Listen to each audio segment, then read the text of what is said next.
focusing on baseball batting, a new study, very recent study. So I have four very knowledgeable baseball people with me. So I'm going to go around the room and let them introduce themselves and tell you a little bit about themselves, and we're going to dive into the article. Okay, so I'll start with you, Robert. Yeah, so my name is Robert Fry. I'm a host on Finding the Edge podcast, and I do a lot of analytics with on baseball teams. And my focus is trying to show Division One college baseball players through analytics. Nice. That's so. Is it kind of like the flat ground? The what they're doing with that. Essentially, yes, it's kind of like flat ground where I can tie kind of their video to they've been doing on the field in terms of performance. Oh, very nice. Brock. Yeah, I'm Brock Hammett. I'm currently a minor league development coach for the Milwaukee Brewers. I started Finding the Edge podcast with Garrett, and then obviously a big fan of the work that Robert and Peter have done, and you, Rob, as well. Thank you. Garrett? So I'm Garrett Boyum. I'm currently a grad student at Missouri State, and I work with their baseball team there. Also have a podcast and with Brock and Robert called Finding the Edge. And yeah, I also really love the work of both of you guys and really enjoy the podcast that you do, Rob. So appreciate all the stuff that both you guys contribute to the field. Thank you very much. And Peter? Right, and I've talked with Brock and Garrett both on the side, just following up out of admiration with one in particular of your episodes. I don't remember the title of it, but it was really diving deep into hitting and what goes on perceptually with that, and of course that's right in your ballpark, Rob. So that's very interesting. It's great to bring up research and kind of get the takes on that. So anxious to see what people are thinking. Great. And yeah, thank you guys. I really appreciate you joining me.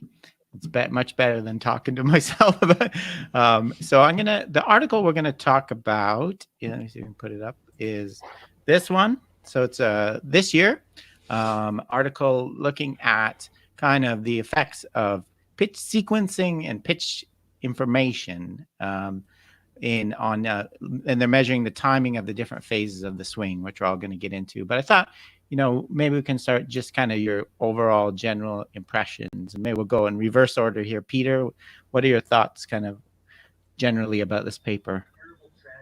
Well, that my focus usually is on the front end of that, the pitch recognition aspects. So I really read it hoping that there'd be some insight into what maybe we call tunneling, the combination of pitches, one pitch playing off of another. But when you're coming out of a pitching machine, obviously you're removing exactly those cues that we're interested in. And, so perhaps it's not surprising that they didn't really find a sequencing effect within that. I like to, with research papers like this, I'm often less looking at the findings and more at like the methods they use, seeing if there are any possible training methods, because researchers, as you know, Rob, don't have all the money in the world, but they do usually have a really fine focus that they're looking for, and they have to figure out a cheap and easy way to get down to that fine focus. So sometimes there are very practical kind of uses in that. And I do see some of that sort of stuff, but I can hold that for a while you discuss it with others. Okay. Yeah, I get that as well. I always look at, wow, I wish I had those toys to play with sometimes when I read these things. But Garrett? I thought some things similar to what Peter had to say about the fact that they were using a pitching machine and that the pitch velocities were a little bit lower than what you would see at elite levels. And so I thought it was kind of interesting, though, that, and we'll get into this, I'm sure, with the results section, but it seemed as though the pitch type had more of an effect on their timing. and their ability to hit it. So I thought that was interesting that may play a greater role than the actual pitch sequencing. Yeah. And Brock, what? Yeah, there's a lot interesting. I think for me, there's the potential that, kind of like Peter was saying, some of the more relevant information that goes into, like, I think what could potentially make pitch sequencing important might not have been present in the study. Particularly the different, like, movement profiles of certain pitches and how, like, scalable they are to actual game, like, competition. And then I think finding that having advanced information being helpful to, like, timing is somewhat intuitive, but I think there were some interesting nuggets to go along with that, specifically how players were able to kind of correct for improper timing by starting their pelvis at a different time. So it's kind of the adjustability piece of hitters that we often talk about. Yeah. No, I think that's true. Robert? Yeah, so kind of branching off what interesting was, the study kind of told these hitters to think, adjust if you see something different. So I kind of found that interesting because it's different, as we'll talk about shortly. There's different type of conditions that they, and I just found it interesting to see that with cleansing, we tell the batter in this always think fastball. So I find that pretty interesting. Yeah, no, I think that's interesting. My kind of overall, I think it's interesting from a design point of view, as we'll get into. I think there's some strange choices about how to compare things. Like, for example, telling people to sit on a fastball was kind of a weird choice, I thought. But then there's some interesting effects. One thing we'll get to, I think I mentioned this on Twitter. A couple of you alluded to, there doesn't seem to be much of effective sequencing of pitches, which contradicts one of my findings from like 20 years ago when they called me out in the paper. But we'll see. I think it has something to do with their design more than anything. But I also, like you were saying, Brock, I found the actual timing of the swing phases part kind of interesting.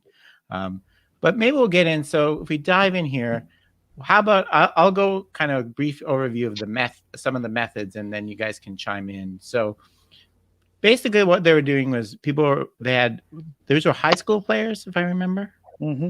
Yeah, they're hitting off a pitching machine.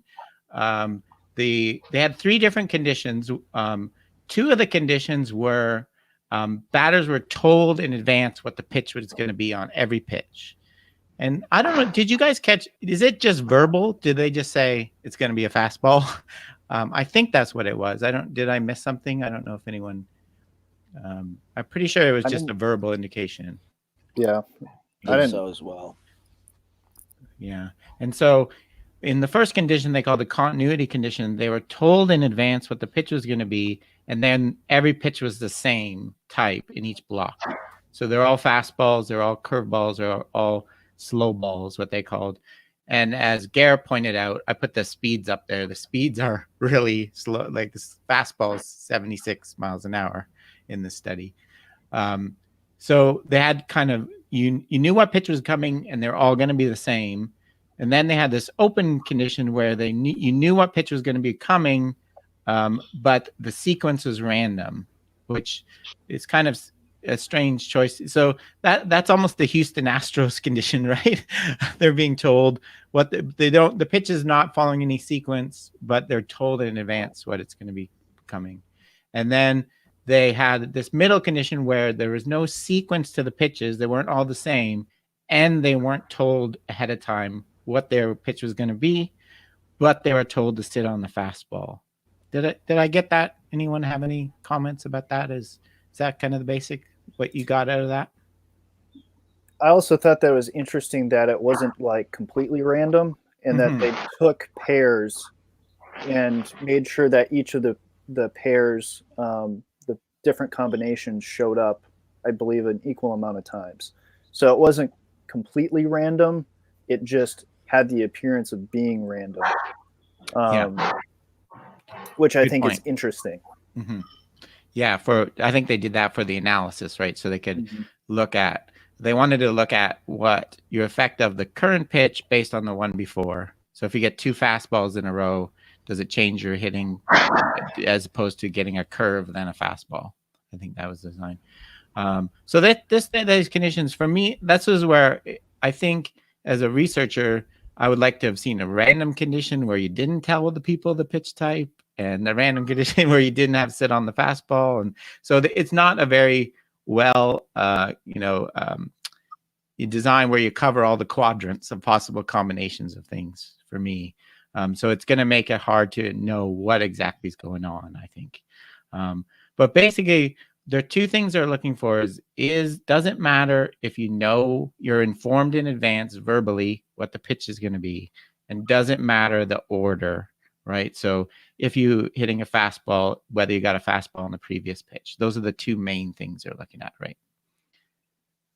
Does any other things people about the methodology or anything? I don't know if it's about the methodology as much as maybe the design. I know, Rob, in your earlier study, really it was a matter of probability. And the known condition, if we're concerned about, okay, what are the implications for actual baseball training, then, the known condition, except in the situation that you described, isn't really, in the mix. However, there's what Ted Williams called proper thinking, strategically, or what Reggie Jackson called calculated anticipation. And I know that you were working, in other words, if I remember your study, or one of them anyway, you were giving them a probability that they would get a particular pitch, but then you were especially interested in what happens. And this would have been really nice with the way that they were.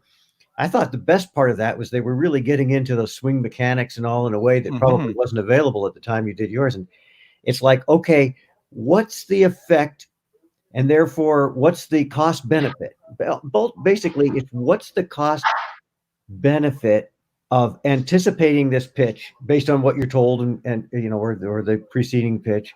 What happens when that is when that is countered? When you don't get the expected one.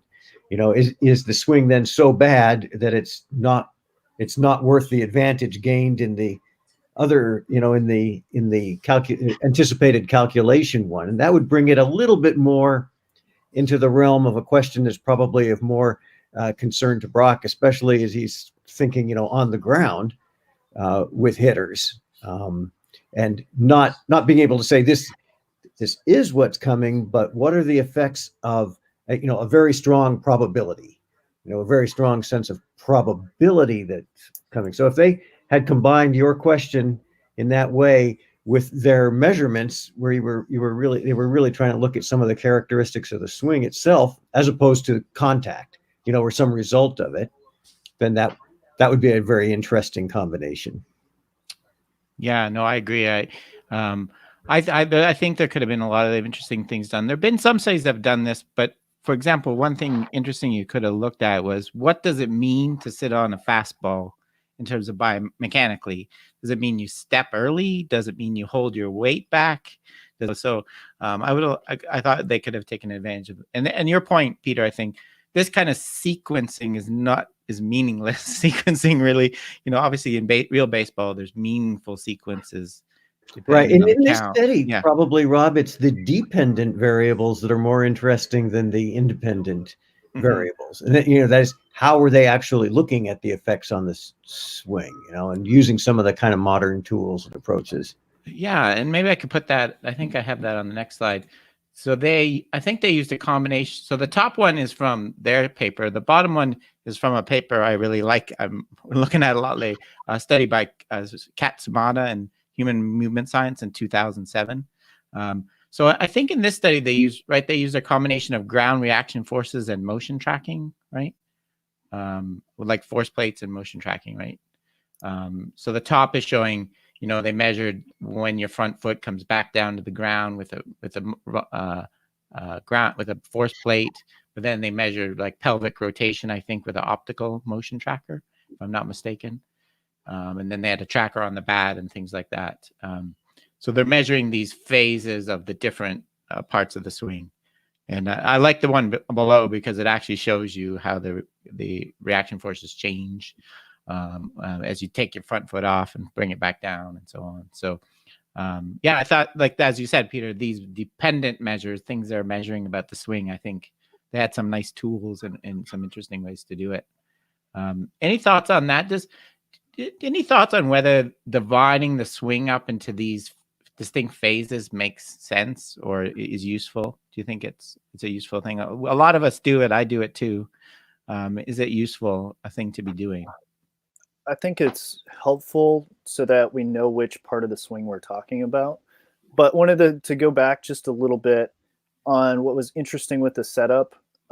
They covered the pitching machine with like a cloth or something, so they wouldn't be able to tell if they made adjustments. But what's interesting about this, and I think Brock can speak to this, because he was working with Jackson and Brady was working with one of their pitchers, and they had a pitching machine that would throw random pitches, and you could actually pick up which pitch was going to be thrown based upon the sound of the pitching machine and how the sound changed.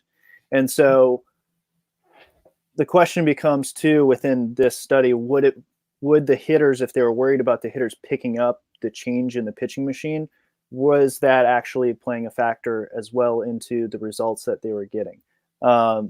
Which I think is interesting if we're talking about it from an ecological perspective and different cues that hitters will utilize to help give them an advantage for anticipating a pitch. So that, I guess, is something that's interesting to note in the study design.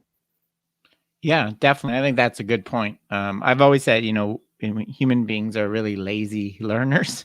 If you give them any kind of cue that they can. So it is possible, you're right. If there was a sound difference, that even in the random condition where they didn't tell you the pitch, you knew it anyway from this kind of false cue. But that's a really good point. Yeah. Going back to like, does it make sense to like break up the swing? I think it gives you the best chance to kind of compare like players apples to apples. Although I think you have to like be aware that how everyone swings the bat can be different. So there might be something that you miss like in between these certain phases or certain checkpoints that makes a hitter successful when you decide to like chunk the swing together. Mm-hmm. Yeah, I guess the question becomes, what are the invariant features of hitters that you could potentially break these up into? Because Rob, I know you also used maybe some similar things in one of your studies, at least in terms of timing and the different timings of hitters' swings and different components of it. So I was also be curious your thoughts on these. Yeah, I think Brock puts it really well. Like I'm doing some new analyses now on that big training study I did a couple of years ago, and I'm finding the weighting, the loading of the weighting and putting it onto your forward, loading and putting it onto your front foot is really, really what's dividing batters of different skill level and what's changed during training and what allows you to hit different types of pitches. But I think Brock was how they exactly do that is different between batters. Like how you hold your weight back is done different ways. There's individual different ways. So I think it's useful, but it doesn't mean everybody's doing this exact same pattern of a swing. But you're right. I think what are these, like everybody lifts their foot at least a little bit. Everybody shifts their weight back. Everybody shifts their weight forward, right? There are some invariant features. I think that's a good way to put it too. And what's interesting too, because there was a conversation on Twitter with regards to how guys adjust, and this is where I'm curious how the findings in this study plus Katsumata's 2007 study of the weighting, because it seems as though guys will, on off-speed pitches, they will land with a more soft front knee, and they'll kind of drift forward, so to speak, into their lead leg before they begin to firm up and straighten that leg. And my assumption, without actually having seen a lot of force plate data on this, then you would start to see, as they start to firm up the front side, an increase or your peak force output on the lead leg at that point. So to me, it's interesting to see. And this is where I was also curious, your thoughts. Katsumata, I thought, said that the timing of when they put their foot down is very consistent, whereas the findings here spoke to they tend to vary more, and that it had more to do with the pelvis than the actual weighting, which seemed to be the findings in Katsumata, if I remember correctly. Yeah, I think so. So to your first point, I think you're exactly right. That's kind of what I was getting at with people doing it in different ways. So holding your weight back for an off-speed pitch. Some people keep their foot up in the air and hold it back longer. Then you get that sharp spike, like in the bottom of that figure, where you suddenly get that peak in the ground reaction force. Other people, you're right, land softly, and then that peak is just going to go up slowly. So what they're measuring there, you can see in the top is when it hits 50% of your body weight, the force. So you can either delay it, they're both going to hit the 50% mark at the same time, either by keeping your foot in the air or doing that soft. So there's different ways to achieve that holding back of force for depending on the batter. I think that's a good point. But yeah, that is an interesting. We'll get, maybe when we get to those things, I'll remember that. I have to remember that one. Peter. Yeah, it's almost like again, I'm usually thinking of the training implications of that, and it would almost be, could you take some of this type of approach, and you're measuring some of those things, and really practice getting fooled. In other words, the trials we're interested in here are the ones where it's not what we say it's going to be, or what you're come to expect, and what we want to do is measure your force plate and your K vest and whatever you happen to be using, that not necessarily speaking specifically about the steady, but what's being used these days, so that you're actually training people to be fooled, training them to maybe not have an ideal weight shift. I mean, the classic is, like A-Rod would talk about, okay, if you're fooled on a curveball, you can still do something with it if you keep your front knee behind your front foot. So yeah, you're going to drift because your timing has been fooled. But if you keep your, that was the visual or the feel, people might want to call it. Who knows whether he was actually doing it or not. But if you could keep that front knee from going out in front of the front foot, you still could be in a position to do something with the ball. And so it's almost like, okay, we practice all the time, knowing, kind of getting it right, knowing what's coming. Okay, let's practice being fooled. We're going to set you up to be fooled. Now make a good swing, make a good bat speed or whatever metric you're using in the fooled condition. Yeah, no, I think that's a great point, Peter. That in my presentations I've been given lately, I've been using this phrase: error correction is the athlete's job, not the coach's. Right. And so even the best hitter in the world is going to be out in front sometimes, and foot in the bucket, whatever you want to call it. So you have to be able to learn to adjust parts of your swing to, when you get it wrong and you're fooled. Right. You can't coach that completely gone. Right. So you have to be able to adjust and be adaptable if you're going to be a good hitter. So you're right. You have to train for that and learn how to do it. And obviously in your stuff, Peter, recognizing the pitch earlier. Pitch recognition is going to help you do all this stuff more effectively. Yeah. Okay. I think that, just to follow up on that, like in game, obviously it's up to the athlete to correct the error. Kind of like what Peter is saying, from a coaching standpoint, it's our job to develop environments that will help them improve that kind of error correction. But it's also our job of coaches to understand the varying levels of how successfully a player can correct his error. And then it goes back to kind of like we were talking about earlier, is advanced information through like a probabilistic lens. The guys that are better at correcting their own errors, they can kind of afford to sell out for a certain pitch more because they have more adjustability or error correction baked into their swing, whereas a player that doesn't have as much adjustability, he might need to kind of, I would say, kind of have an approach that's more 50-50, like not quite sell out for a certain pitch as much.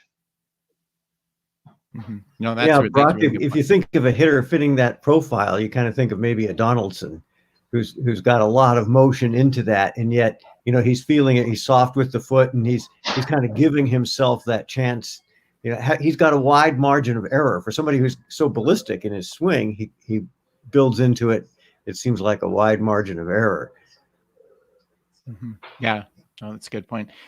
So if there are any other comments on kind of the design or method, maybe we can dive into the results. The results section is quite heavy in this paper. I found there's lots of different analyses. What I do when I look at results is I go right to the data. I really ignore the stats. I go, and please, if you do a state, like figures are always better than tables of numbers, right? You can easy on. So I go right. So I just kind of pull out the figures, and then I go back and read the stats and see kind of what they found. And so if I put one up here, where's the first one? So this is another challenging thing I didn't mention the methods. This is something I struggled with for a long time when I was doing my first studies. Is when you are trying to calculate a timing error, right? You need to make a decision about where the batter meant to hit the ball, right? You know what I mean? So you can be really late, and if you get the right combination of pitches, you can contact the ball perfectly, right? So to calculate a strict timing error, you have to assume that the batter's trying to hit the ball at a certain point in space, which is kind of a dubious assumption. And that's kind of what they tried to do in this study. We can talk about this, but so what this is timing error for the swings. The continuity condition is when they had each block, every pitch was the same. The open condition is when they had the random order, and in both of these cases, I think the pitches were told beforehand what the pitch was going to be, right? And all you see here, what they're showing here is a sequencing effect. So if you go from a fastball to a fastball curve, I think this one, when okay, so when you're informed in advance, what they're showing here basically is when you're informed in advance about the pitch, it doesn't matter whether they're all the same pitch or they're in random kind of pseudo-random sequence. Is that what kind of anyone else want to comment on? I think this was kind of the first finding. Yeah. So how they measured their timing error in the study is they calculate the horizontal impact location of relative. So that's how they calculate that. But going into it, we can see that from this graph that it looks continuity appears to have a lower timing error for at least fast, which I find interesting because I feel like that kind of builds into, because once you get the same pitch over and over again, you start to have thing, okay, this pitch is coming. Whereas, in that random sequence, you may see the pitch once more after you saw it again in terms of consecutive. It's so random that you have to adjust. So one pitch you might be seeing a fastball, you hit your body for a fastball, whereas with a curveball, you have to move your body a certain. I kind of find that interesting where in this there's a little bit less timing error with again, you're getting that same pitch over and over again, whereas with open, it's a little bit different. For fast curveball, that it's less there, but whereas with it's more open. So I think with that, you get more time to be able to correct and adjust your mechanics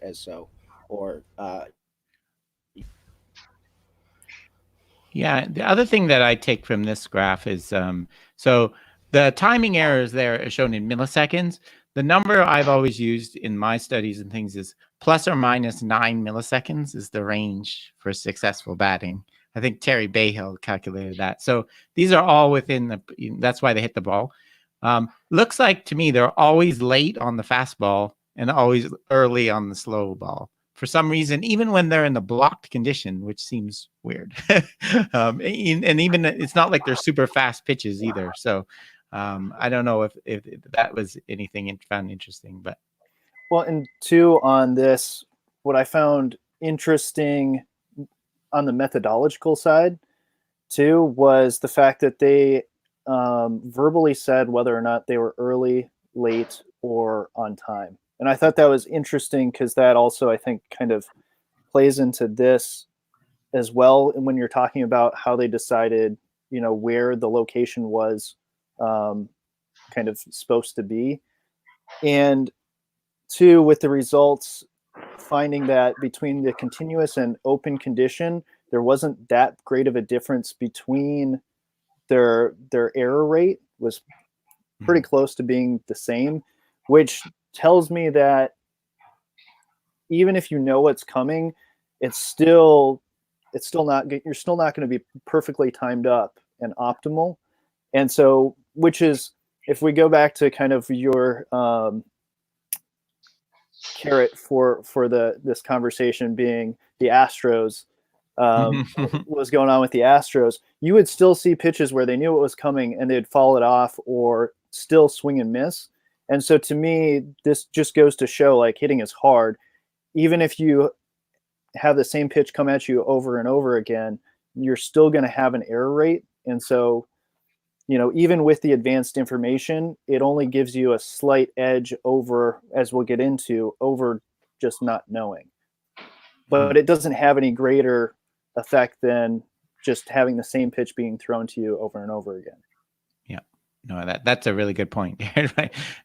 Obviously, even if you know exactly what's coming, hitting is still really, really hard.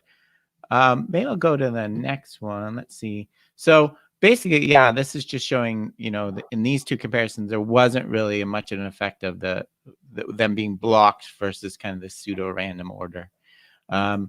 This one is the one where they were looking at the when they're just showing you, this is when they're adding in the other condition. So the other one was comparing. I got to go back. The names are confusing to me. So continuity was continuity and open, they both knew what types of pitches were coming. This one is showing open versus random. And remember, in random is when you have this pseudo-random sequence of pitches and you're not telling the batter beforehand what to hit, what's coming. You're just telling them to sit on the fastball. And now in this thing, what you're seeing is there's a significant difference between when you know what's coming and when you don't, in terms of timing error for all three types of pitches. So the fastball is looks like about 5 milliseconds difference in the timing error when you know what's coming in the open condition versus when you don't know what's coming in the random condition. And it too, like, at least how I understood it, the continuous condition was kind of like the control condition, in the sense that it was supposed to mimic batting practice of, usually you get a blocked set of pitches. So all fastballs, all curveballs, all changeups, as an example. Mm-hmm. But I also, like, just even looking at this, I think it's interesting that when you know a curveball is coming, it seems that you actually tend to be more late than early. But there are other parts of the results that kind of spoke to curveballs being an interesting, or how a hitter responds to a curveball in relation to other pitches is different, so to speak, than a fastball versus a pitch that's slower. Yeah. And two, I guess, do we talk about and mention how, like, there wasn't as much movement? I think, Brock, you talked about that, about how, like, the pitch movement wasn't as much a part of this study. The exception being the fact that we have a curveball is the only pitch within this that has, like, any sort of actual movement. And I wonder how much that plays into the results that we see here with that. Yeah, I think that's a good point. I think that's why they call it a slow ball instead of a changeup, right? Mhm. Because literally it's just a different speed. It doesn't have any other kind of action that people put on changeups. Right. And I think kind of going back to maybe the previous slide and like the effectiveness of sequencing, I think that maybe the sequencing effect has more to do with like the interceptive ability of the player opposed to the actual timing of the player. So you can still be on time without making a successful swing. And so like I think there's probably like that's where like you get the most bang for your buck as far as a pitcher being able to put together a bunch of like good pitch sequences together, because those movement profiles, that's what's really fooling the hitter, not necessarily with the timing, but with where they are predicting the ball to be and where they think their bat needs to be to intercept the ball. Yeah, and to that point, Brock, like the hitter needs to understand like where the ball is in relationship to them, and I think that's a huge component too. And yeah, so yeah, no, I think that's a great point. Like, so you could sequence, if you sequence a curveball with a high fastball, the batter could be perfectly on time on the fastball, but pop it up, right? Because they still missed the pitch, yeah, which is not being captured at all here. Yeah, Exactly. So this is, I think, one of the take-home messages of this paper is that when you know what pitch is coming, all else being equal, your timing error is lower, right? That's one of them. This is the other one I put up. This is the sequencing effect that they kind of didn't replicate. So in my previous study, I found that. So what they're looking at here is how well do you hit a fastball when you've had a fastball on the previous pitch versus a curveball on the previous pitch versus a changeup on the previous pitch. And what they're really showing is there's no effect at all of what happened on N-1 pitch for the N pitch. There's no real difference in performance, which they say is different from what I found and different from the intuition of baseball. In my study, I actually looked at 2 or 3 pitches before.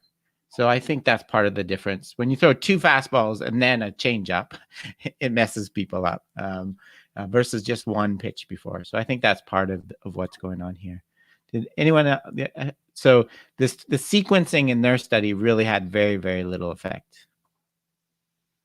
And I think that would be my question is like how many pitches of the same thing in a row before you introduce something different, and at what point does that have the greatest impact on messing up somebody's timing? And so I'm curious. So you did 2 pitches before? I did, yeah, 2 or 3 sequences of 3 pitches. Yeah. Okay. How did you determine, come to that number? What helped you decide to look at that? I think I just looked at time, like segments of the other thing that really complicates this, and you need to take, is obviously the count, right? Mm-hmm. So people not only look at sequence, but as you get more pitcher gets behind in the count, the probability of fastball goes up. So to get these 2 interacting factors. But yeah, I think in my study, I just looked at how far back you needed to go to find this kind of effect of sequencing. And for mine, mine was when you take everything kind of else out, there's effect of the 2 previous pitches. But it did depend on how you put them together. It wasn't just any combination. Yeah.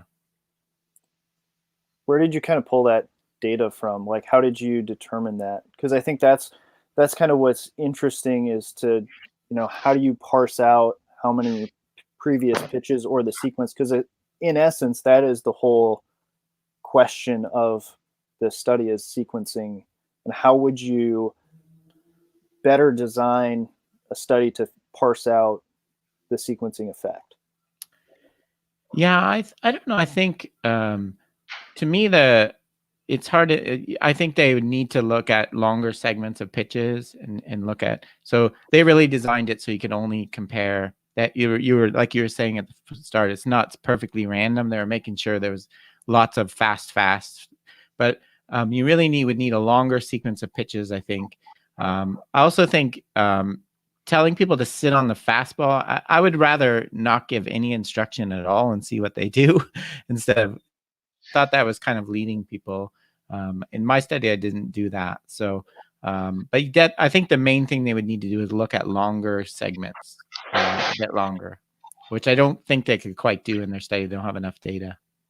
I think it'd be best to kind of imagine that this was like in a hitter's count, right? If they're having to sit on fastball, so it's like how would these hitters react with a timing error in a hitter's count? Mm-hmm. Yeah, maybe that's why they did that. That's a good point, Brock. Kind of take that as a factor out. And to Brock's point, that's oftentimes what a lot of coaches or hitting coaches will tell hitters is to sit on the fastball and to be ready for fastball timing and then adjust off speed. So I think there might be a little bit of merit in actually that component being in there, because that is a realistic thing that a constraint that coaches would put on hitters. Right. Right, and that's an important point. I think what Garrett's saying about putting the constraint on the hitters. So he's obviously talking about a practice situation. So if we look at the findings and their modeling and everything else related to performance, it has all kinds of deficiencies, and that would limit its. You're saying, okay, how does it describe what's really happening in a high level hitting situation? On the other hand, if we're saying, what are the implications of this for practice? As Garrett's going to, well, now they're pretty clear, because that's a much more reduced thing. And so it's like, okay, we've got the bat sensor on you. We've got the Rapsodo. Here's 5 fastballs. When you get you're producing consistent numbers on that. Now, you're going to get 2 fastballs and a curveball. And what you want to do is so you can produce your consistent numbers for that too. Or you say, here's 5 curves, get your consistent number on that. Now, rather than blocking it out like that, when we can do 2 of one and then the alternative, 2 of one and then the alternative, then switch it around, 2 of one and then the alternative, you're scaffolding somebody closer and closer to that. But really, it's not a pitch recognition thing, but it's an adjustability. You're trying to, just increase the constraints, increase they're not getting 5 blocked trials to perfect their curveball swing, but you're also not making them guess. Ultimately, you'd get to the point where you could go one and then the other, and one, or you could then introduce a third pitch. We're going to go 1, 2, 3, or we're going to go 3, 2, 1. Kind of fastball, curveball change, or whatever. And when somebody's able to overcome that variability to produce the consistent practice swing, then you've had a good outcome. You're not worried really about the game situation at all. You're just doing the steady here and the whole thing, really trying to apply it to a practice setting.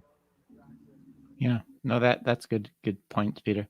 I was just looking again. There's something about this data that kind of makes me.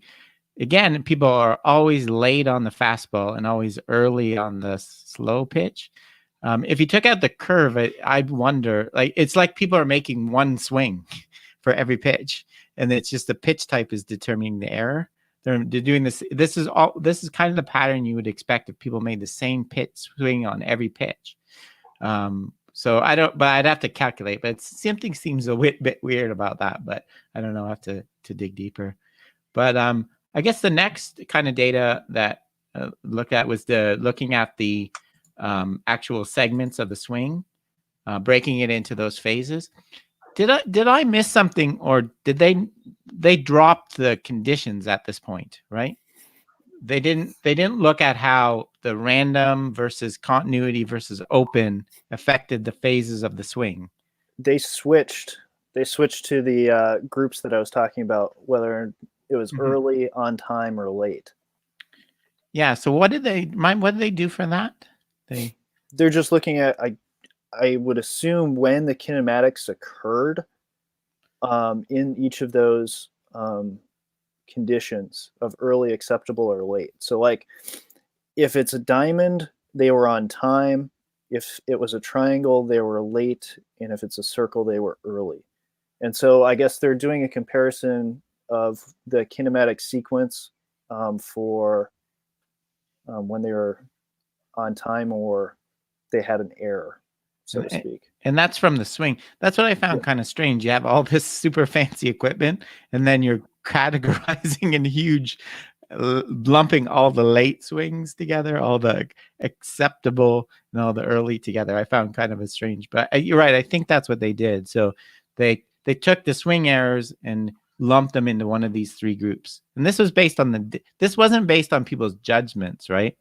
Because someone mentioned, right, people were saying whether they thought there was a good swing, but I think this is different, if I remember. Yeah, I don't know exactly how they then determined the early, acceptable, and late, other than they said that they went off of what the person said. Yeah, I could be wrong, but I thought they were using that as the benchmark for whether or not they would categorize the timing as early, acceptable, or late. So they were letting them self-report like where acceptable was, and then they were measuring off of that. Which I think has huge issues. Right. I mean, how effective are hitters actually at being able to tell, their own timing? Like, that's a huge question mark to me. Yeah, I agree. It's like you said, you can manipulate your actual timing in order to hit the ball perfectly, or what they think is at the perfect spot. So whether they were actually early or late is kind of up in the air, but how they were able to adjust to hit the ball at an optimal spot could really be what was going on.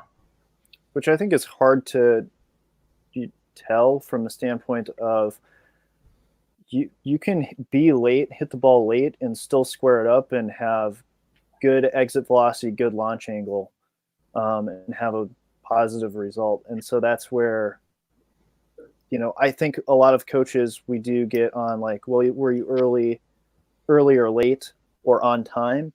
But oftentimes to me, it's, can you square the ball up and hit it well late all the way to early? Like, you need to be able to hit the ball well through that entire range, not so much whether or not you hit it at the optimal location, but rather that in terms of space, front to back in terms of the plate, but more, did you hit it on the optimal location on the barrel to produce, the desirable batted ball outcome? Yeah, no, I think and that's like that's scaled too, right? If we hit the ball at the most optimal part on the plate, but we are not as accurate with where we're hitting it on the barrel, then there's a slight error to that. But if we, like you said, if we're a little early or late, but we hit it, perfectly on the sweet spot, then, it makes up for that too. So it's kind of a sliding scale for both of those characteristics.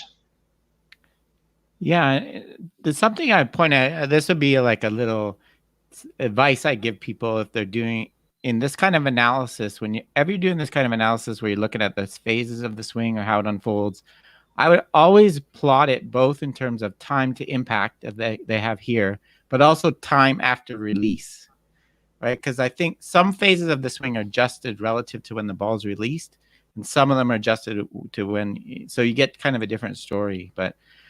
So what we're seeing in this, for me, I'm seeing that you get this shift, this temporal shift of all the phases of the swing about equal. This is again weird. I keep bringing this point up, but you look at the fastball; they're never early on the fastball. There's no early swings on a 76 mile an hour. There's no circles, and there's, unless they just left those points off, they're never late on the other pitches. Or I don't know if this is just not including those plots. They did drop a section of the data. I don't remember which part, but they did drop some stuff out. I remember them saying that they just didn't, it wasn't significant. Maybe that part of the data was not significant, and they just dropped it from the analysis. Yeah. Maybe I missed this in the design, but did it say how far the pitching machine was from the plate? 17 meters. I have to I was going to convert that, and I never did. I think that's pretty close to what I use. I think that's roughly what the release point of a normal typical size pitcher Yeah, would it's be. 55 feet. Yeah, Okay. that's usually what I use, because so it's not the actual pitcher mound; it's the release point. Yeah, I was just making sure that if it was closer than like the actual release point, then 76 wouldn't feel quite as slow. But if it is like you said, from Good point. the scalable release point, then obviously, yeah, 76 is extremely slow for a fastball. Yeah, and I'm gonna say this figure to me is more interesting, because it's looking at how. So this is a plot of how the different phases of the swing are adjusted for different pitch types. And now we're getting something. This is to me was the most interesting part of the. This is kind of where you're talking about the Katsumata data, Garrett. I think it's showing how people are adjusting their swing when they're hitting a fastball versus a curveball, and it's not just doing all parts of the swing the same. I think what you're saying, Garrett, maybe the loading on the front foot, the stepping on the front foot. Batters seem to do that the same for every pitch, most batters. But there's not like you do a shorter stride or a quicker stride for one type of, which makes sense. It's too early, right? You don't know what the pitch type is usually when you're doing that. It's going to be the weight shift and the pelvis turn and things like that you're going to adjust. Well, it seemed as though, at least in Katsuma's study, that was the invariant feature that they found. And which I guess in some ways makes sense, because it's much harder it's more work to think about when to put your foot down than it is to just adjust somewhere else. So that was at least my take on that from that study. But whereas this one seems to indicate there was difference or variation in when they actually put their foot down, it appeared to me.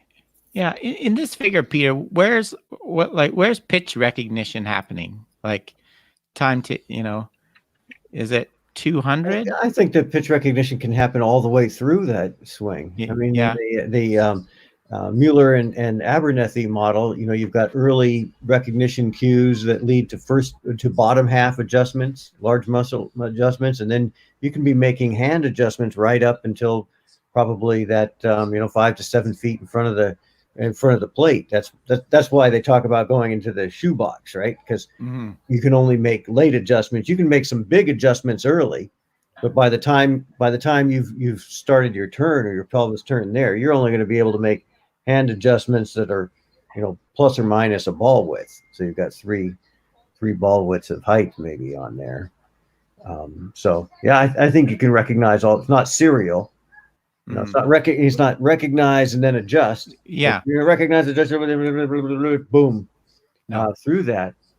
Kind of looking back on the earlier one, thinking of coaches trying to apply this, the consistency that they had in that could be kind of interesting, because Brock, you might walk out there and say, okay, today we're going to practice being late, and here are some conditions. I give you this instruction: sit on the fastball. I know from the experience, I do this set of things, and it makes hitters kind of be late. You say, don't worry about being late. This is not a timing drill. This is a drill to practice getting a good, a good contact on the ball when you are late. So it's valuable to say that would be a takeaway I would take from this. I would say, okay, what can I go out and set up some conditions? And Garrett had mentioned that, that's our job, to set the conditions of learning. We can't make the learning happen. Set the conditions so that they figure it out with their mind and body and eyes. So that suggests that if we can have some set of things with a pitching machine and maybe instructions to them, whatever it is, that consistently produces late or early swings, hey, we can use that to practice that very, very thing. Yeah, I think I would probably try to create an environment that would make them late, opposed to have them internally think about trying to be late. So for example, provide an environment where there's a lot of slow pitches, and then mix in a random fastball, and then just see success of, are they able to adjust to that fastball that they weren't expecting, opposed to maybe them internally trying to make themselves late or early, because I think that's kind of harder to do. I think it's still like against of like everything that, you know, you try to practice, right? Because we're always trying to be on time, so like trying to get them to like do that would be harder. So I guess I would try to create an environment where we can try to measure what they do when they are late. Yeah. No, I think there's some really good points there, and to both your points, and to me, this demonstrates the point I try to make to people. You can't just, in a baseball swing, you can't perceive then act, right? You can't wait until you know what's coming, where it's going to be, then swing.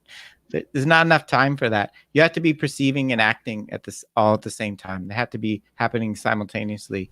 And that's, I think, what your point, getting people to adjust on the fly at different points of the swing. And I think what drills, sometimes I like occlusion drills for that. So you start occluded and then you open it up after the ball's already on the way, and they have to kind of adjust and they can't wait until they know what's coming to hit the ball. But I think those are great training ideas, definitely.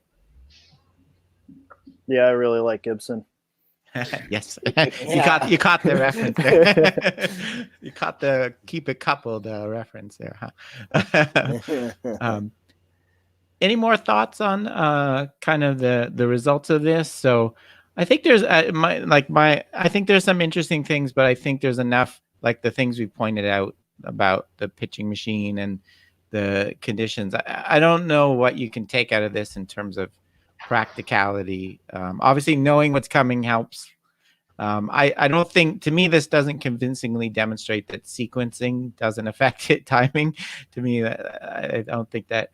But maybe this kind of stuff, looking at how people adjust, is the most interesting part to me, and where you can take this. I don't know what your guys' thoughts are.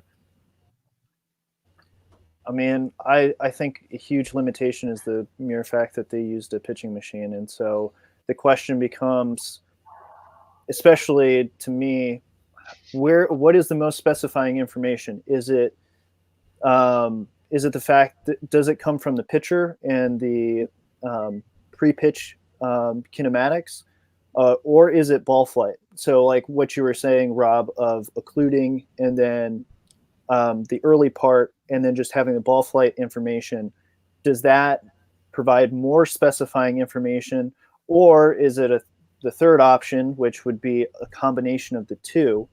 But that's kind of where, you know, after looking at this research, my next question becomes, like, where is the specifying information for the hitter to connect to, and where are those sources?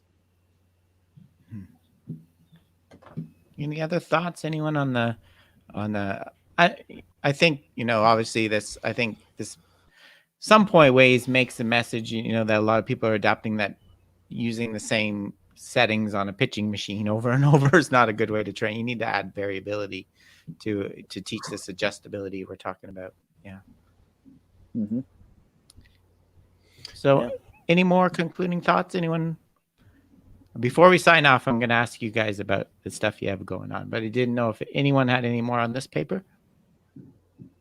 No, just thanks for you know, calling out the discussion group on that, Rob. I think that's really interesting. And again, I'd say, to me, the most interesting implications are for practice design, and not necessarily the basic research of trying to understand what's going on perceptually in that black box. But if we come up with ways of structuring that, kind of like what Brock was saying, if we can say, hey, we're going to do these things, and rather than saying, oh, you try to be late, you say, hey, we're going to do some things here. It's probably going to make you late on your swing. Don't worry about it. Mm-hmm. What we're practicing today is making good contact when you're late on your swing. Another day, it's early on the swing. And so it's not, oh, should we use pitching machines to practice? We're going to use pitching machines to practice. But if we can get like really targeted with what we do with them, adjusting those constraints, adjusting the goals, adjusting the constraints, so that, oh, you're just working on this piece here, then, you know, that might be of value. Yeah. No, I agree. I like how you pull that kind of stuff out from it. So yeah, I thought we'd give a chance, Robert, Brock, and Garrett. I thought I'd give a chance for anyone listening who hasn't found your podcast yet.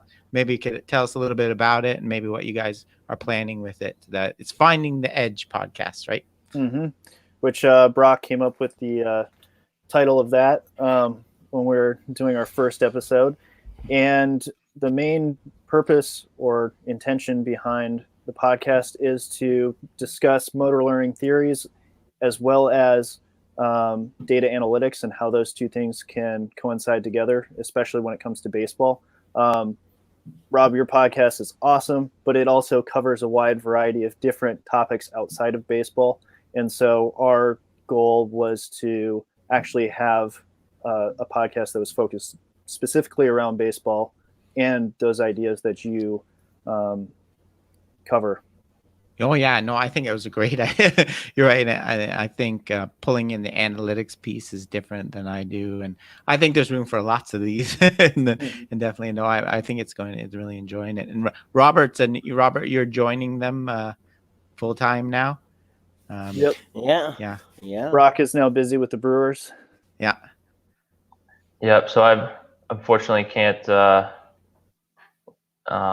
join on the podcast. Just got a lot of different stuff going on, but definitely have been listening to the couple episodes that Robert's been on so far, and he definitely provides an extremely unique perspective, and he's also an extremely talented analyst. So kind of like Garrett was saying, like being able to take kind of the ecological dynamics and have that as the framework, but also being able to analyze like the success of like how we're designing these environments, I think is kind of where the sauce is, at least in my opinion. So it's always good stuff. Yeah, no, I really enjoyed it, and I was going to ask Peter. I think you were going to say it, but I was going to ask you. I was just going to say I have to step off because my dean is okay. Go for another. Yeah. We got stacks. So, but I really appreciate it. You guys were great. I've loved the podcast. We've talked to them on the side. Love the show and everything you bring to it, Rob. So thanks a lot to all of you. Robert, good to meet you. Yeah. Thanks for doing this, guys. All right. We'll talk to you later. Let me end.